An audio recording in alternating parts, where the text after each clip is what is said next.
Linda sighed. It was Mark Lavaliera. He is rich and famous and can have any woman he wants. Last night, when he asked me to dance, I felt like the most popular girl in the room. He made me feel special. Linda was still beaming from the night before. As she said this, I saw that she had tuned out our conversation as she fondly recalled moments from the previous night. This was that moment when I realized it was truly over. Linda will always cherish her time with Mark Lavaliere more than any moment with me. I was just an afterthought. Do you love him? No, I don't love him. It was just sex. I love you, Jim. You and I have completely different understandings of how to treat the person you love. I could tell by the surprised look on Linda's face that she felt entitled. I was just being a crybaby because my ego was hurt, which was sad because she crushed my ego purely to feed hers. I came back to you, Jim, because I love you. If he asked you to stay, to become his girlfriend or wife, would you be here now? Linda hesitated, then noticed that I was watching. Of course not, I love you, Jim. You hesitated, Linda. I understand what this look means. You would have been there if he asked. It was just one night. It was just sex. The discussion is over. I have something to think about. Pack some things for you and the children and stay with your parents with them. Whole week.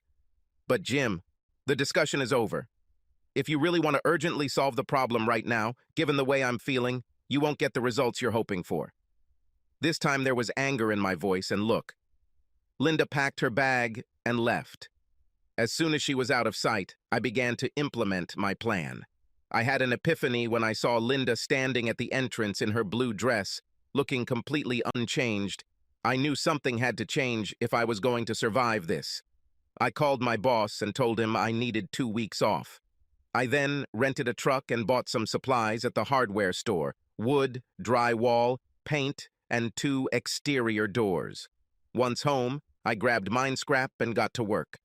First, I removed the front door and the windows surrounding the door. After cutting out a large empty space, I installed the 2 front doors. I placed the old front door on the right side and the new one on the left. I then framed the wall right along the main entrance in the middle of the house and laid down drywall. I was going to do a duplex. I installed a new back door on the left side where the new kitchen would be. The new kitchen would face the living room, just like the other side. The office turned into a 3rd bedroom on the left side, my side. The dining room became the 3rd bedroom on the right side, Linda's side. When I was finished, each side of the duplex matched almost exactly, except for the detached garage on Linda's side. Later, I will build another garage on my side. I changed the lock on the garage and the code on the garage door so that only I have access. I also put up a fence in the backyard, cutting the backyard exactly in half. Now I have a duplex. I called my kids every day and told them I was working around the house. Linda kept asking to talk, but I kept telling her that I was not in the mood to listen to what she had to say. I called Samantha a few days later just to hear her voice and maybe get a chance to spend more time with her. I thought you forgot about me. I cannot stop thinking about you. Are you going to ask me out on a date? No. Stop teasing me. No, I'm really not going to ask you out. I was thinking more about going away for the weekend, just you and me. Really? Yes. Where? The Bahamas sounds tempting. Can you go away this weekend, fly on Thursday and return on Tuesday? Yes, yes, yes! Just take your phone and passport with you. We will buy everything we need there. After we told each other how much fun we were going to have, I had to let her go so I could pay for my plane ticket and book a hotel room. A last-minute trip to the Bahamas didn't come cheap, but what the hell? If Linda divorces me, she gets half our savings and my salary to support the children. I smiled when I realized it was as if Linda was paying for half the trip with Samantha. I transferred our savings account to a bank account in my name only. I also changed my salary so that it was deposited into the account. I didn't think Linda would cancel the credit card, but I wanted to have access to the money just in case. I worked 16 hours a day to get all the walls in place, a little unfinished on my part. On Wednesday, I managed to trim and paint the center wall on Linda's side. I knew that later I would have to separate the electricity, gas, and water.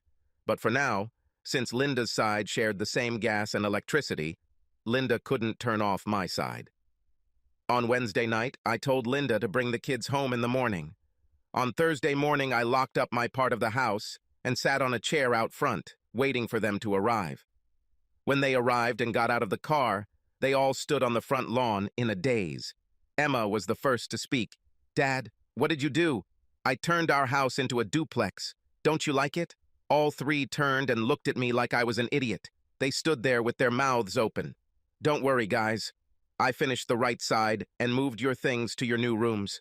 I showed the kids the left side of the new house, while Linda carried the kids' bags to their rooms. They were dumbfounded. Our short tour ended with us all gathered in the living room on the right side of the house.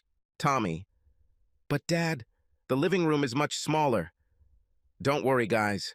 You will never notice the difference. In fact, I need to install a garage on the other side of the house, and when I do that, I'm going to install a pool with a jacuzzi." This brought smiles to the children. Linda told the children to unpack their bags. She looked at me like she wanted to talk to me, but I followed the kids, helping them put their things away and make sure they had what they needed.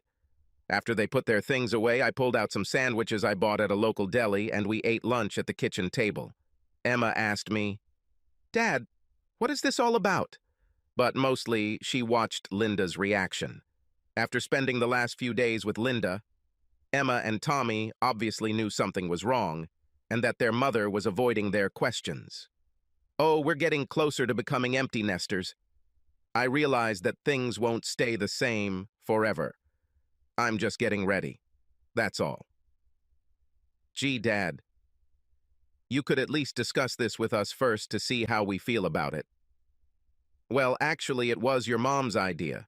She said she decided we needed a change and she needed something different."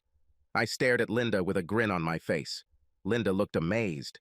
"Mom, why did you make such an important decision and didn't discuss it with us?" asked Emma. Tommy: "Yes, Mom. Don't you care what we think?" Linda looking confused. "It was just a misunderstanding. Your father just misunderstood how I felt." "I don't know, honey. You made your intentions very clear then. In fact, once I saw that you were completely committed to your decision, I knew there was no turning back." Linda looked like she was about to cry and left the room. Tommy asked, "What's wrong with Mom lately? She's been crying about everything." I shrugged and told them they should ask her. Before Emma could ask another question, I told them that I had a trip out of town planned and would be back in a few days. I told them that I would not be contactable during my trip, but that I would call them every evening. I kissed the tops of their heads and quickly headed towards the door. I wondered if they noticed that I didn't say goodbye to their mom, who was in the bedroom. I picked Samantha up from her apartment and we hit the road. It was one of the best moments of my life. We flew first class, stayed at a 5-star resort, and were pampered like royalty. A weekend full of fun, sun, sand, waves, food, and drink. And even better, Samantha was very grateful and constantly tried to show how much she enjoyed being with me. By the time it was time to head back, we were both completely tanned, and I knew every inch of Samantha's fantastic body. On Tuesday, I dropped Samantha off at her apartment. Samantha kissed me very passionately at the front door. "Do you want to spend one more night with me?" "Yes, I would love to, but I need to meet face-to-face sometime, and you have classes tomorrow. Call me before you go to bed. I need to hear your voice before I go to bed." I kissed her for the last time and said, "With pleasure." I drove home, smiling to myself. Samantha told me last night that she could see herself falling in love with a guy like me. As I was driving down the street to my house, I saw Linda's car parked in her driveway. I parked on the road in front of my part of the house, wanting to avoid Linda. While I was unpacking, Linda knocked on my front door. "You arrived." "Yes, it is. Can we talk?" "Of course. What do you want to talk about?" "Can I come in?" "No. You are not allowed to be on my side. To be clear, this is my personal living space, and you are not welcome on this side. Never." Linda, clearly shocked, looked at me for a moment before turning to return to her room. The reality that I was not going to live on her side of the duplex had just become reality. We were both sitting at her kitchen table. Jim, I love you, and I want everything to go back to normal. It will not happen. Why? Because if you haven't noticed yet, you did something that changed the way I feel about you forever. It shouldn't be like this. Actually, that's true. Nothing will undo what you did or how I feel about it. But I love you. I collected my thoughts. Let's say we were on a date as a couple with our friends. You left me and went with another man and spent the entire night and next morning having sex with him. If you had done this on our first date, would there have been a second? But Jim, it was Mark. I don't care who it was. You chose someone else over me. Jim, I keep trying to tell you that I didn't choose Mark over you. So you didn't choose to sneak out the back of the club. You didn't choose to have sex with Mark Lavaliere. It was just one night. You've had your whole life to show me how much you love me. The moment someone more famous spoke to you, I turned into trash. Does this mean I should keep you away from all famous athletes, famous actors, famous politicians? You know there's a marathon this weekend. Are you going to have sex with the winner? Jim, this isn't fair. In a quiet, even tone, I said, so here it is. Now you want me to be fair. You want a chance to minimize your betrayal, a good chance to talk me out of my anger over what you did, a good chance to shame me for feeling betrayed, a fair chance to accuse me of not putting our family before my own pain. I seem to be the only one who is expected to be fair in this relationship. I reached across the table and took her hand. She smiled and took my hand with both of hers. I looked deep into Linda's eyes, knowing I was going to hurt her. Linda needed to know exactly how our new relationship would develop in the future. And yes, I was also excited to show her what it was like. It's too late, Linda. Too late? Yes, too late. I found another one. No. Linda pulled her hands away from my palm as if my hand was on fire. Do you know who it is? I'm sure Dee and your friends told you who I was with that night after you left. The redhead I danced with. The one who held me tightly while we danced. The woman who replaced you on the anniversary you threw away. When the words replaced you and threw you away came to her, I looked into Linda's eyes and saw sadness. I realized that Dee must have sent Linda photos of Samantha and I slow dancing together, looking like lovers. With anger simmering in her voice, Linda said, "Are you doing this to get back at me? Throwing some 24-year-old girl in my face to get even? Actually, 21. I spent 4 days with her in the Bahamas. You know that dream vacation you and I always wanted to go on? It was impressive. I knew I had a big smile on my face when I said it, but I couldn't help it. The weekend was truly impressive." Linda glared at me after I finished speaking. I saw that my words made her very angry. I knew that the smirk on my face that I was left with increased her anger. I reminded myself of the children and took a deep breath, forcing my face to relax so that my grin disappeared. With a hot look in her eyes that I knew would be followed by some soul-searing condemnation, Linda opened her mouth and pointed her finger at me. But when she saw my grin appear again, she realized that I knew every word she was going to say. Linda froze. Then she exhaled slowly, closed her mouth, and placed her hand on the table. We sat quietly, staring at each other. I knew Linda wanted to yell at me, set my ass on fire, put me in my place for what I had done. But she realized that she had no moral ground left to stand on.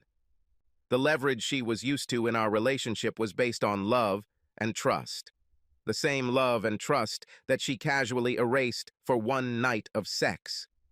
It finally dawned on Linda that what she had done had cost her more than she had imagined. I'm sure that when Linda decided to sleep with Mark, she thought she would just spend some of the chips she had accumulated over the years of our marriage. She finally had a suspicion that she had foolishly put everything she had on the line. Linda sat quietly for a moment, staring at her hands clasped together on the table. "It doesn't matter. I love you. Yes, you continue to be sure that your love means something special. Why do you think your love is important to me after what you did? It's obvious that my love for you means nothing to you, so why should I value your love? But I don't want to lose you."